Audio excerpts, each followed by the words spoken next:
Welcome to the Business Credit and Financing Show.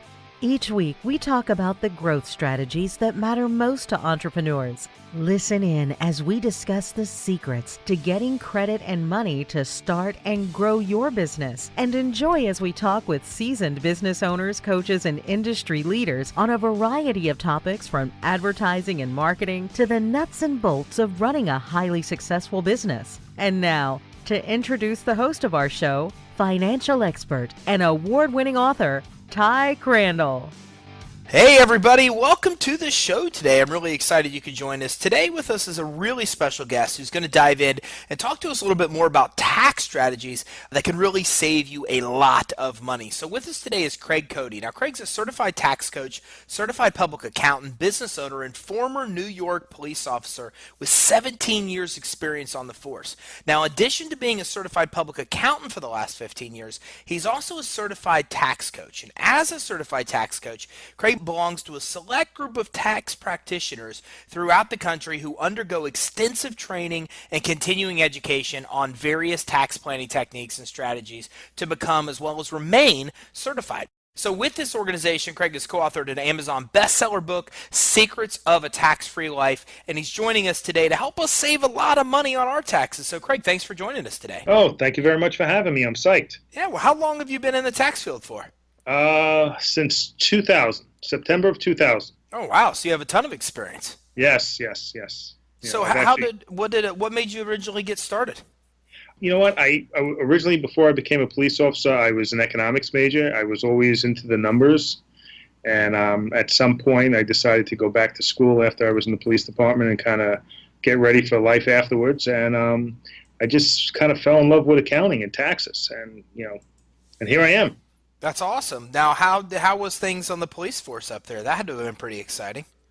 I had a great run, met a lot of nice people, worked with good people, saw some interesting things. I wouldn't give it up, but, I'm glad it's over.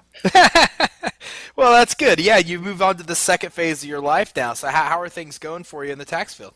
Good. We have a different practice than most. It was 10 people we have here. 3 other CPAs other than myself to my firm.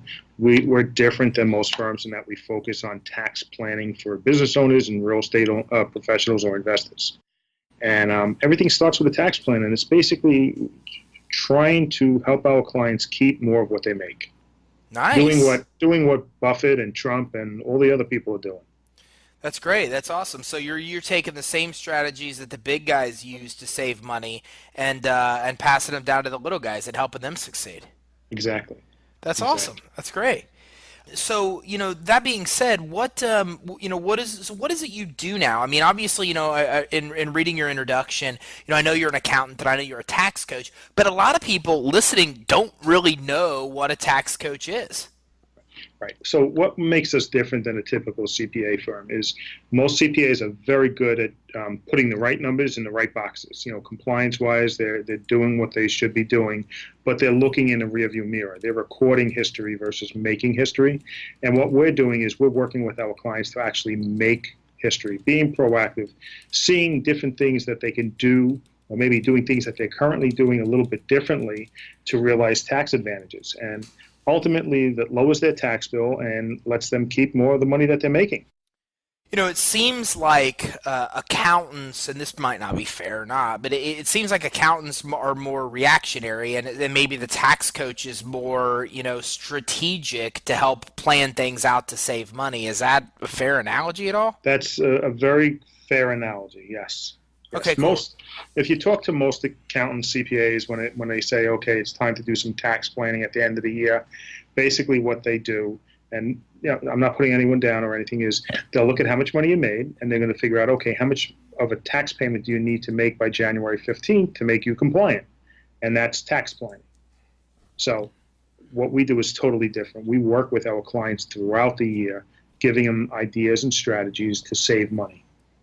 Nice. Yeah, that's a big difference because, you're helping them save money versus just filing taxes. And you help them the other part as well, right? I mean, you help them with the actual filing of the taxes as well. Yeah. So typically a client comes in through a tax planning process. And after we've done that, they may ask us to work with them, go going forward. And at that point, we work on their ongoing accounting and tax work. Yes. Cool. Now, when it comes to a CPA, it might be a little of a biased question because you are one, but do you think that people have to work with a CPA in business, or what's the advantage of working with an actual CPA versus a regular accountant? Well, I mean, it just shows that you have somebody that's actually got a credential and he's passed the test. Now, do I know people that are not CPAs that when it comes to doing the stuff that I do that are way ahead of, 95% of the CPAs out there? Yeah. So it's just one credential that you should look at. And depending on what you're doing, you may need a CPA versus, an enrolled agent or just a regular tax preparer. But it really comes down to the person and what they're able to do for you. Okay, it makes perfect sense. What now? How do people properly use a CPA, right? Because, like you said, I mean, it seems like we're all conditioned that we don't even think about our accountant until March or beginning part of the year. Some of us May or June, depending on what kind of business you're running. So, how do you properly use the CPA? I mean, what are kind of things that CPAs do and coaches do that most people don't realize that they're probably not using them to their full ability? You should be communicating on a regular basis. That's the main thing you should be doing. So, the doctor doesn't call you up and say, "Are you sick today?" All right. So you need to communicate with him when you're not feeling good. And with your accountant or your CPA, they and you both need to communicate with each other. And if you have a team, you need to communicate with the team, whether that's a financial advisor, that's an attorney, or whomever. Okay, perfect. Well, how often should a business owner communicate with their CPA? Because usually it is the end of the year for most people. Right. And I mean, there's not a whole lot you could do at the end of the year for somebody. The time is, once December 31st is come and gone, it's other than maybe a retirement plan, there's not a whole lot you can do. So I like to communicate, and it depends on the client, but once a month, whether it's via email or WebEx, we like to do a lot of P&L reviews every month. And just this way you have a conversation, you know what's going on, and you know what kind of guidance you can give. Because if you don't speak, you don't know. Yeah, that makes perfect sense. That being said, I mean, are questions that somebody should be asking their accountant? I mean, should they be ditching their accountant looking for a tax coach? With your credentials, what's the best advice? Who should somebody choose to work with, and what are some things they should be asking to make sure they're working with the right professional? Well, one thing I'll say is, when was the last time your CPA or your accountant came to you with an idea to save taxes? That's never happened. Okay, and the eyes usually kind of glaze over, and we know that answer. Does your accountant do they communicate with you? Okay. Do they respond to you? Do you leave them a message and you get a call back a week later, or are they getting back to you pretty quickly? So it's really, what are they doing for you? Are they communicating with you? And when you need something, are they helping you? Usually the first one kind of knocks most people out of the box. But you could also retrain your accountant to do those things for you. So how exclusive is this group of tax coaches? There's probably a couple of hundred across the country. And as far as people that are actively doing it, all right, I would say 50 to 100 people that are actually doing what I do, doing tax planning, on a regular basis. It's part of their business. So do you work in all 50 states? My furthest client is in Oregon, and we're outside of New York City. So, yeah, we don't have anybody in Alaska. And we do have a client that came from Hawaii. But, yeah, so we work with people all over the Midwest, Michigan, California, Florida, Texas. Most people, the biggest tax burden is the federal government. And if there's anything going on in another state, we have a network of people we could reach out to make sure we're not missing anything when it comes to the various other states. Okay, because that's important. I mean, if there's such a select group of you that are tax coaches, then it seems like a lot of accountants are only doing business in one state. Is that a licensing restrictions that a lot of them have? No, it's because your license, my CPA license allows me to sign off on financials in New York State, which means basically you're doing audits or you're doing reviews or compilations. So most accountants aren't doing any of that. Okay. And in the event that I needed to sign off on something in another state, there's reciprocity, and we just get licensed in that state. We're actually in the process of getting licensed in Pennsylvania because we have a client that may need that in the future. Right. Okay. So you do have to have proper licensing in the Yeah. states you're working in. Well, only if you're doing financials, which meaning financials like to the bank or something like that. But other than that, you don't have to be licensed by the individual states Oh, to okay. prepare it. I mean, to prepare a tax return, you don't have, and there's nothing special you need. So how does that, and this is something where as we grow, we're trying to figure out is, how do you know which professionals to use? You're a tax coach, you're a CPA. There, we also have a bookkeeper, right? Now we have the conversation about needing a CFO. Is there kind of unwritten rules, or in your opinion, like when do we know when it's time to get a CFO? Or, I guess that's the starting question is when do you know when it's time to move up to a CPO, and do you offer CFO type services? Well, we do offer outsourced CFO services. We have a number of clients throughout the country that we do that for. Um, and you should have that conversation with your CPA and figure it out. Where is your business? What is it that you need? And how do you make that happen? But, if you're not having conversations with your CPA, you're just going to you can give me a call and I'll tell you. But you should have that with somebody that knows your business, or have a conversation with somebody that you let get to know your business. Because as people grow, there's a lot of different things going on. And, the business owner is usually focusing on the growth part. Somebody else has to focus on, I call it the compliance part, all the little things that need to get done so he can continue to grow the business. Yeah, and it sounds like that's a pretty nice segue or transition. Instead of getting a controller CFO full time, to use someone like you that has outsourcing CFO, where you could use use it to as much as you may need without paying somebody $5, 6, $7,000 a month full time to do it. Right, and technology allows you to do that. Okay, instead of being in the office next door, you could be across the country with phone lines and everything else. So we do it, and it works well. Okay, cool. Yeah, and I think that makes a lot of sense. So that's kind of what we're finding too, is that, it makes sense to kind of move into that segue, that transition if you could find somebody. And that's what's nice about what you do is you do the accounting, you have the CFO capabilities, you have the tax coaching. So it's kind of like a one-stop shop versus going all these other different places. And of course, if you go to your CPA and ask about these things and they don't offer any of those services, they might not even be inclined to give you the best advice because they might not want you using 2, 3 different professionals in the case that they do offer the CPA services. Correct. Yeah, and you would hope that they're all professional and they're going to do what's best for the client. But yeah, typically when we have a CFO client, we have a bookkeeper assigned to them, we have a CPA assigned to them for the day-to-day stuff, and then we have myself and my director handling the big picture stuff. Now, you talked in the beginning about this proactive tax planning strategy. So give me some examples. I mean, how can this help somebody actually minimize taxes? Okay, we'll talk about the two biggest mistakes are people failing to plan, they're not doing anything, okay, and choosing the wrong business entity to house their business. And typically when I talk to people, well, yeah, the attorney said to form an LLC, or the attorney said to form an S corporation or a partnership, and there was no communication between the CPA, the client, and the attorney, and you should always have that communication. So that's one of the big ones. Failing to plan, wrong business entity, those are big ones. And then there's a whole bunch of other ones depending on the industry that you're in, okay? We'll talk about one real, very rarely used one is, missing family employment. The government says, court cases say you can hire your kids at the age of 7. You have to pay them a reasonable wage, but hire your kid. I like to use 11 and 12-year-olds and up. Hire him, document what he's doing, pay him, put the money directly into his bank account, and then when it's time for the camp bill or the private school bill, have them pay it out of his account, and you've actually made that tuition tax deductible. So that's then really we have smart. Then we have medical benefits.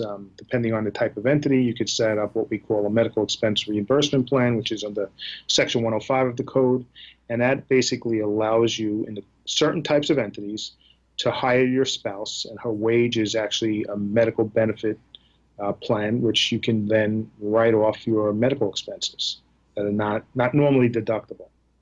Then we have the home office, and what comes along with having a home office is, if it's a bona fide home office, is you can then your distance and travel from your home office to your other office is deductible. Then you could have a on-premises athletic facility, that becomes deductible, and that could be your home gym or your pool. So that, just taking the time to plan and figure out how to do these different things. And those are the small things. Yeah, and I love this because for one, I've been, looking for a way to put my 8-year-old to work, and now you just completely gave me the reason and justification for it. My wife, on the other hand, though, I don't think it would probably work well with the two of us working together. But I like, I like the suggestion.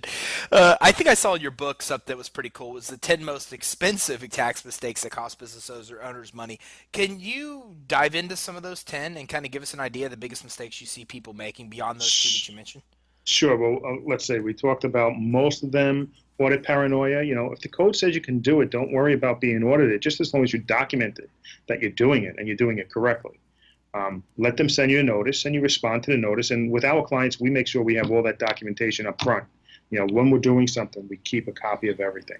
So if something was to get audited or we get a notice, we have it handy, we send it in, and the problem goes away.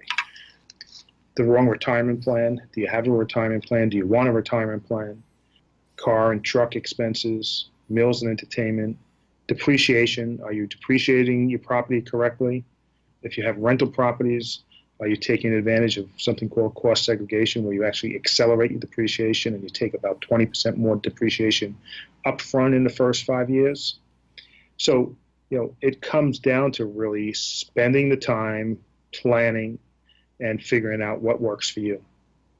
So, and I appreciate that. And I think those are definitely some great tips that will help people reduce what they're paying. And one of the things that you mentioned amongst those, the mistakes, was the entities. So, what do you think, in your opinion, from an accounting perspective, are the best entities for a business owner to consider? There's no one entity that makes sense. It really depends on what you're doing and what your personal situation is. Because me and you can have the same type of business, and an LLC may make sense for you, and an S corporation may make sense for me. Sure. So you have to really get into what's actually going on in that person's life, And then the same thing with real estate. We see so many people holding real estate in their own name, or having a bunch of pieces of property in one entity. God forbid you get sued. So those are the different ways that entities come into play. Now, what do you think about partnerships and sole proprietorships? Well, I will definitely say I'm not a fan of sole proprietorships. If you're in business and you're making money, you should at the very least, have some type of asset protection that an entity would give you. So now, you mentioned a couple amongst these was deductions for the home, right? You had the home office, you mentioned the gym, the pool, etc. You mentioned the deduction of, I think, depreciation. Are those the main ones for somebody working from home? And then how do you document stuff like that? Oh, I mean, you use a room exclusively for your business. You document it, you take pictures, you measure the square footage, you keep track of what your utilities are and all the things you're able to write off. And at the end of the year, you have a spreadsheet. We use a spreadsheet, and we pop all the numbers in, and we know what you're allowed to deduct. And what about auto vehicle? Because you mentioned that as well. I mean, I've heard people have to keep a mileage log, or is it better to write off fuel versus mileage? Well, once you use one scenario with a vehicle, you have to stay with that scenario until you change your vehicle.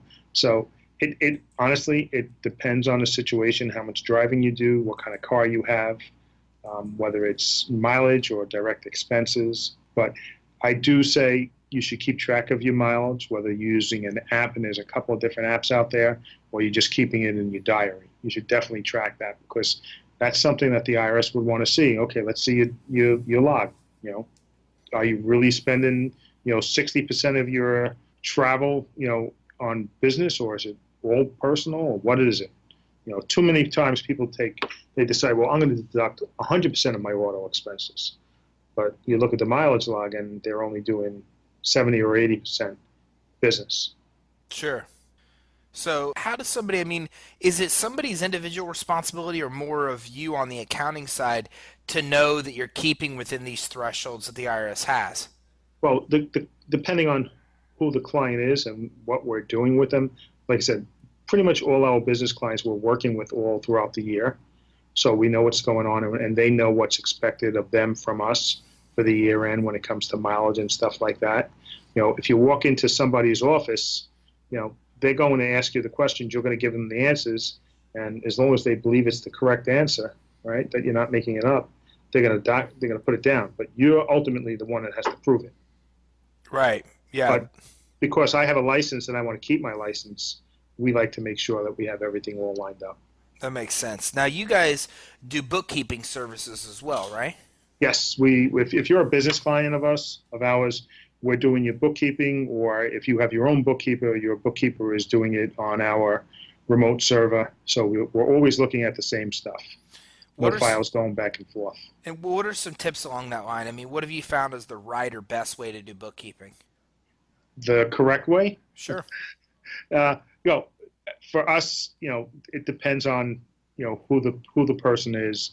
But ultimately, I like it when we have more control, because I know my staff, I know what they're doing, I know how they do it. Whereas if you take on a new client and they have their own bookkeeper, there's going to be a big learning curve there where you have to really make sure that they know what they're doing, and if they don't, you have to train them.